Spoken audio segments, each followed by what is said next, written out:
آئین جواں مرداں حق گوئی و بے باکی، اللہ کے شعروں کو آتی نہیں روبائی کا مصداق بن کر مولانا پورے ملک بھر میں کام کرتے ہیں۔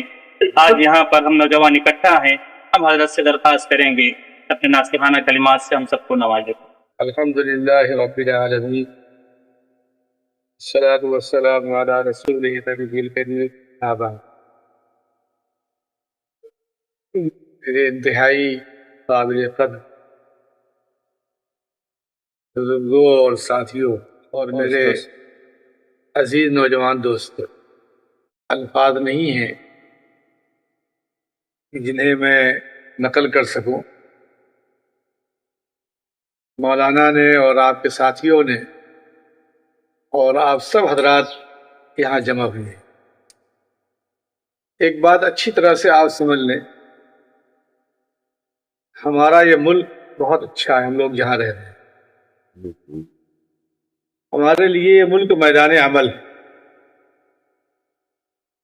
اچھا اس لیے ہے کہ ہم اپنی مرضی سے یہاں نہیں پیدا ہوئے، ہمارے پیدا کرنے والے خالق اور مالک نے ہمارے لیے اسی زمین کو منتخب فرمایا اور یہی پیدا کیا۔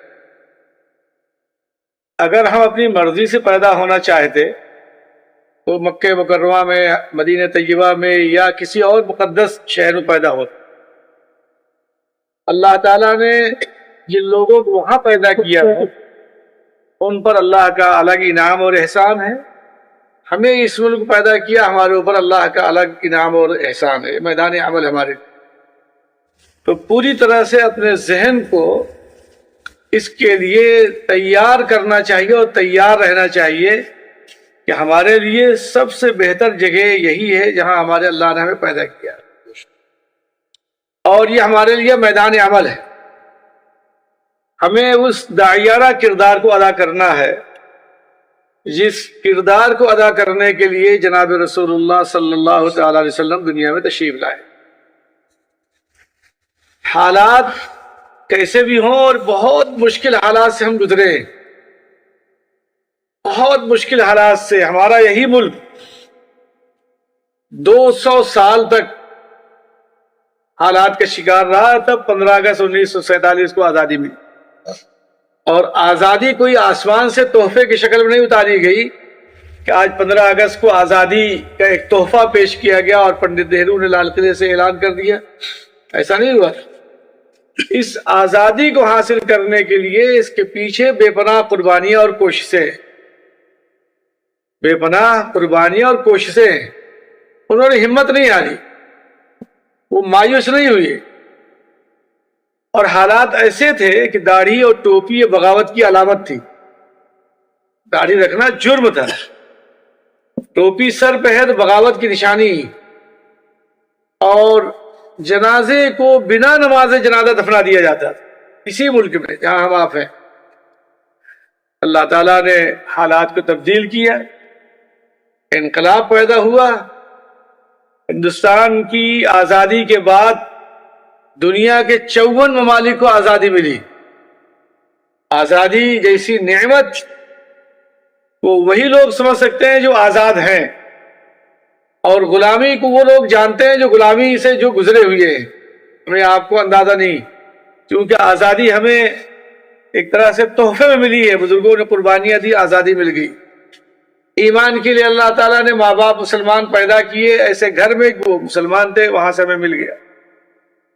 تو ظاہر ہے ہم مسلمان ہیں تو آزمائش سے تو ہم گزریں گے، لیکن جب عرق تبھی نکلتا ہے گنے سے جب اس کو دبایا جاتا ہے، یا خود بخود نکل جاتا ہے۔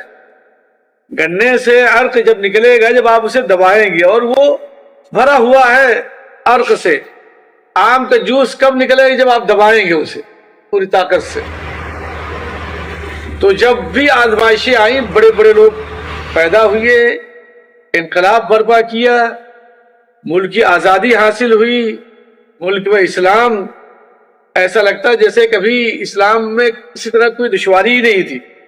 جو تاریخ کے پڑھنے والے ہیں، حالات کو جاننے والے وہ جانتے ہیں۔ پھر چند بچے کچے لوگ تھے، انہوں نے دیوبند کی سرزمین پر ایک انار کے درخت کے نیچے 1866 میں ایک مدرسے کی بنیاد رکھی، دو انقلابی آدمیوں کو لایا گیا، ایک پڑھانے والا بھی محمود، پڑھنے والا بھی محمود۔ پڑھنے والے نے 1878 کے اندر انجمن ثمرۃ التربیت قائم کی، وہاں استاد ہو گئے، پھر ایک سلسلہ شروع ہوا اور مختلف ناموں سے 23 نومبر 1919 کو جمعیت علماء ہند قائم ہوئی، اور ملک میں مختلف ادارے کام کر رہے ہیں، کام ہو رہا ہے۔ دنیا میں انقلابی کیفیت ان کے شاگردوں نے ہر محاذ پہ آدمی کھڑا کیے، اور آخر میں 15 اگست 1947 کو اللہ تعالیٰ نے وہ دن دیا کہ ملک آزاد ہو، اور اتفاق ایسا ہوا کہ ملک تقسیم بھی ہو گیا۔ لیکن اس آزادی کے پیچھے جن لوگوں نے قربانی دی تھی وہ کھڑے ہوئے، ہم یہاں رہنا، ہمیں یہیں رہنا۔ آج انہی کی قربانیوں کے برکت سے جس چوراہے پہ آپ کھڑے ہو کر چاہے تو کہہ سکتے ہیں یہ ملک ہمارا ہے۔ کبھی انہوں نے کسی موقع پہ شرمندہ نہیں ہونے دیا کہ ہماری گردن جھک جائے اور ہم ملک میں شرمندہ ہوں، نہیں، فخر کے ساتھ ہمارا سر بلند ہے اور اونچا ہے۔ کبھی کسی حالات میں مبتلا نہیں ہوئے، حالات سے گھبرائے نہیں۔ اللہ تعالیٰ کے انعام ہے کہ اللہ نے انعام کے طور پہ ہمیں ایمان بھی عطا فرمایا ہے اور یہ ملک بھی ہمیں عطا فرمایا ہے۔ ہاں حالات ہیں، خراب ہیں، لیکن یہ ہمیشہ کے لیے نہیں نہ ہو سکتے۔ سردیوں کی رات ابھی آپ نے دیکھا بڑی تھی، سورج 5 بجے ڈوبتا تھا، نکلتا 7 بجے تھا۔ آہستہ آہستہ سردیوں کی رات چھوٹی ہونے لگی، دن بڑا ہونے لگا، تو سورج نکل بھی رہا ہے، سورج ڈوب بھی رہا ہے۔ سورج نکلے گا بھی اور سورج ڈوبے گا بھی۔ رات بڑی بھی ہوگی، دن چھوٹی بھی ہوگی۔ رات بڑی ہوئی، دن چھوٹا ہوا تو دن بڑا بھی ہوگا اور رات چھوٹی بھی ہوگی۔ حالات آئے ہیں، جائیں گے بھی، لیکن عزم اور حوصلے کی ضرورت ہے، صبر اور ہمت کے ساتھ کھڑا ہونا ہے۔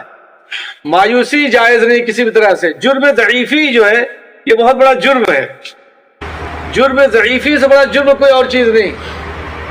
احساس کمتری میں مبتلا نہیں ہونا ہے، مسکراتے رہنا ہے، آستین نہیں چڑھانا ہے، ناراض نہیں ہونا ہے، غصہ نہیں ہونا ہے، اور حالات کو تبدیل کرنا ہے۔ الحمدللہ آپ دیکھیے، میں سچ کہہ رہا ہوں کہ اگر میں خود سے 4-5 روز سفر کر کے، جو مولانا اساد صاحب نے محنت سے ماشاءاللہ اور ان کے ساتھیوں نے، اور ہمارے مولانا عمران صاحب اور بھی مولانا شعیب صاحب نے جس محبت کا ثبوت دیا، آپ سب حضرات، مولانا سلمان صاحب، ہمارے پرانے ساتھی عبدالحکیم بھائی یہ بھی آگے، آپ لوگوں سے ملاقات ہوئی، تو آپ یقین فرمائیے، میں آپ کے سامنے بھی کہہ رہا ہوں، کار میں بھی کہہ رہا تھا کہ اگر میں اپنی آنکھوں سے نہ دیکھا ہوتا ایک کونے سے دوسرے کونے میں، تعلیم کے میدان میں، چاہے دینی تعلیم ہو چاہے دنیاوی تعلیم ہو، اور مسلمان کے لیے ہر کام دین ہے، کوئی امتیاز نہیں، کوئی فرق نہیں۔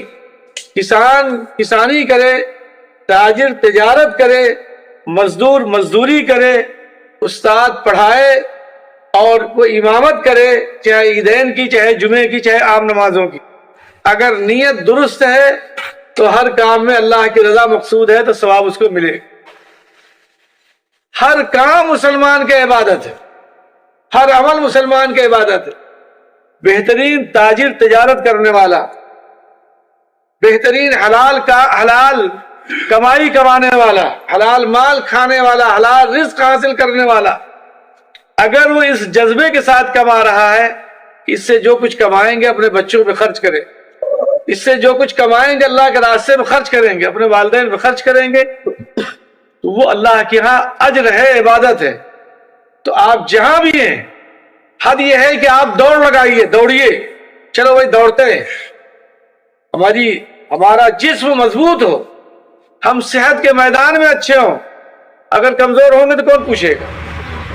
کمزور آدمی کو تو گھر کے لوگ بھی کچھ دنوں میں کنارے کرنے لگتے ہیں، کمزور آدمی بھی گھر کے لیے بھی نقصان دہ نظر آنے لگتا ہے، تو ملک کے لیے کیسے وہ مضبوط ہوگا جب آپ کے اندر صلاحیتیں ہوں گی اور مواقع ہیں۔ صلاحیت والوں کی آج بھی ضرورت ہے، صلاحیت ہو، کام ہو، میدان بنا ہوا ہے، کام کے لوگوں کی ضرورت ابھی بھی ہے، کام کے لوگوں کے لیے کبھی انکار نہیں ہو سکتا ہے۔ تو آپ حضرات جس فیلڈ میں ہوں پٹھے کے کاروبار میں ہے وہاں بھی امانت ہو، کپڑے کی تجارت میں ہو وہاں بھی دیانت ہو، دودھ کا لین دین ہے تو وہاں بھی صفائی ستھرائی ہو، مزدور ہیں تو مزدوری میں بھی، اور مکتب اور مدرسے میں ہے تو وہاں بھی ہر عمل آپ کا اللہ کے لیے ہونا چاہیے، نیت ہماری صالح ہو، صالح نیت ہوگی انشاءاللہ اللہ کا فیصلہ اچھا آئے گا۔ دن میں محنت کریں رات کو روئیں، دن میں محنت کریں رات کو اللہ کے حضور روئیں، اللہ سے مانگنے کا سلسلہ ہمارا کمزور ہو گیا ہے۔ ہم لوگ سوچتے ہیں کہ حکومتیں بدل جائیں گی، حالات بدل جائیں گے، لیکن حالات بدلیں گے کب؟ جب ہمارے حالات تبدیل ہوں گے، تبھی ہم بدلیں گے، تب حالات بدلیں گے۔ ہمارے ہاں بے پناہ معاشرے میں بے پناہ خرابیاں، ان کے ذکر کی ضرورت نہیں، آپ جانتے ہیں۔ میں ملک میں قسم کھا کے کہہ رہا ہوں، ہندوستان میں ایک کونے سے دوسرے کونے تک ہو سکتا ہے کہ ہمارا ضلع یہ پاک ہو، اللہ کرے کہ پاک رہے، یہاں اکابر نے بزرگوں نے بڑی محنت کی ہے، اللہ تعالیٰ ان کی برکت سے بہت سی برائیاں نہیں ہیں، بہت سی رسومات بد ہمارے معاشرے میں نہیں، ہم لوگ فخر کے طور پر دنیا میں کہتے ہیں کہ الحمدللہ ہمارے ہاں یہ ہے یہ خوبیاں ہیں، لیکن ملک میں بہت سارے ایسے علاقے ہیں جہاں میں دیکھتا ہوں کہ سود جیسی لعنت میں مسلمان مبتلا ہو گیا۔ اور خرابی یہ ہے، آپ کشن گنج چلے جائیے، سب سے غریب پسماندہ علاقہ مانا جاتا ہے، تو اس غریب پسماندہ علاقے میں سود کا لین دین عورتوں کے ذریعے سے، اور بے جھجک سودی کاروبار کرنے والے عورتوں میں گھروں میں گھس جاتے ہیں اور اپنے ہاں عورتوں کو بلاتے ہیں۔ نقصانات کا اندازہ آپ لگا سکتے ہیں۔ سود جب رہے گا تو مال پاک کیسے ہوگا؟ زکوٰۃ نکالیں گے نہیں تو مال پاک کیسے ہوگا؟ اس وجہ سے مال پاک ہوگا زکوٰۃ کے نکالنے سے۔ سود سے بچنا ہے، رشوت سے پرہیز کرنا ہے، اس سے بچنا ہے۔ سود کا میں ایک واقعہ سناتا ہوں آپ۔ آسام میں ایک جگہ کریم گنج ہے، حضرت فدائے ملت مولانا اسد مدنی صاحب رحمۃ اللہ علیہ کے ساتھ میں سفر میں تھا ادھر، حضرت نے قصہ سنایا کہ کریم گنج میں ایک صاحب تھے، بڑے آدمی تھے، جمیعت علماء کے بھی تھے اور اسمبلی کے ممبر تھے۔ انہوں نے دعوت دی شیخ الاسلام حضرت مدنی رحمۃ اللہ علیہ کی، مولانا سید حسین احمد صاحب مدنی رحمۃ اللہ علیہ، تو سلہٹ میں رمضان گزارتے تھے، سلہٹ سے کریم گنج آئے، اب وہ بنگلہ دیش میں ہو گیا یا انڈیا میں ہے، چنانچہ یہاں تشریف لائے، وہ اتفاق سے موجود نہیں تھے جنہوں نے دعوت دی تھی۔ دسترخوان لگایا گیا، بہت لوگ حضرت کے آنے پر جب میں غفیر تھا، اور شیخ الاسلام کی یہ خوبی تھی کہ جس علاقے سے گزر جاتے تھے آج وہاں بدعت نہیں، جہاں وہ گزر گئے بھروچ میں ایک قصہ ہے، وہاں سے گزر رہے تھے، معلوم ہے یہاں حضرت کو آج قتل کر دیا جائے، تو حضرت کار میں سو گئے، ساتھیوں نے تذکرہ نہیں کیا، جب حضرت جگے تو کہا بھائی وہ گاؤں کہاں ہے؟ وہ معلوم ہے گزر گیا، حضرت نے کہا انا للہ و انا الیہ راجعون۔ آج تک اس گاؤں میں ویسی بدعت ہے جیسے اس وقت تھی، ابھی تک، اس وقت تک۔ میں کئی دفعہ ادھر سے گزرا ہوں، جب بھی گزرتا ہوں تو لوگ یہ سناتے واقعہ کہ حضرت مدنی یہاں سے گزرے اور سو گئے، اور جن علاقوں میں گئے ان علاقوں میں باغ و بہار ہے۔ ہمارے پرتاپ گڑھ میں الحمدللہ مولانا کے نانا ہی حضرت مولانا یار محمد خان صاحب رحمۃ اللہ علیہ حضرت شیخ الاسلام کے اجل شاگردوں میں سے تھے، پھر ان کی قربانیاں جد و جہد، پھر اس کے بعد کے اکابر، ابھی تک جو سلسلہ چل رہا ہے، ان کے والد اسی نقش قدم پہ، ہمارے حضرت مولانا عبد الحادی صاحب، پھر حضرت مولانا سید محمد امین صاحب پہلے سے۔ تو یہ اللہ کا شکر رہا ہے کہ اللہ تعالیٰ نے اس ضلع کو بہت ساری رسومات سے بچایا ہے۔ تو انہی بزرگوں کی محنت اور کوشش کا نتیجہ ہے کہ ہم تک ایمان ہے۔ ہمیں بھی وہ کوشش کرنی کہ اپنی نسلوں کی حفاظت، ہمارے بچوں میں ایمان کی پختگی، ایمان کی مضبوطی۔ ایمان مضبوط ہوگا مکاتب کے راستے سے، مکتب بنائیے اور ہر بچے کو پڑھائیے، پھر آگے آپ ایڈوانس ایجوکیشن میں لے جائیے جہاں لے جانا ہو۔ تو میں عرض کر رہا تھا کہ اگر میں نہ دیکھتا تو مجھے یقین نہ ہوتا۔ آپ لوگ جوان ہیں، ماشاءاللہ علم بھی ہے، صلاحیتیں بھی ہیں، اور میدان ہے کام کرنے کے لیے۔